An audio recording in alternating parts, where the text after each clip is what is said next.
রান্না বান্না হয়ে গেছে? হ্যাঁ একদম কমপ্লিট, পুরো সব টেবিল খাটিয়ে দিয়েছি। অনেক করেছো তো মেনু মনে হচ্ছে। রান্নাঘরে গিয়ে রান্না করতে করতে অনেকগুলো হয়ে যায়।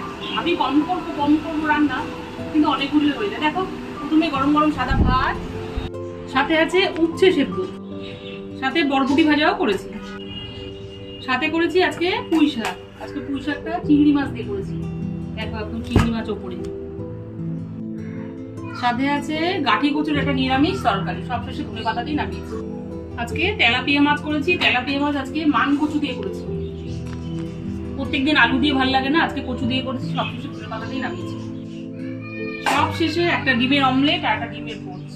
আমাদের ঘরে দুজন এই মাছ খায় না, একজন হচ্ছে আমার শাশুড়ি মাছ, আমার কন্যা, তাদের জন্য ডিমের অমলেট আর ডিম পোচ। এই হলো আজকে দুপুরবেলা সব মেনুগুলো কেমন হলো তোমরা কিন্তু কমেন্ট করে অবশ্যই জানাবে। আজকের মতো এই পর্যন্ত, আবার দেখা হবে নতুন কোনো ভিডিওতে, ততক্ষণ কেন টাটা।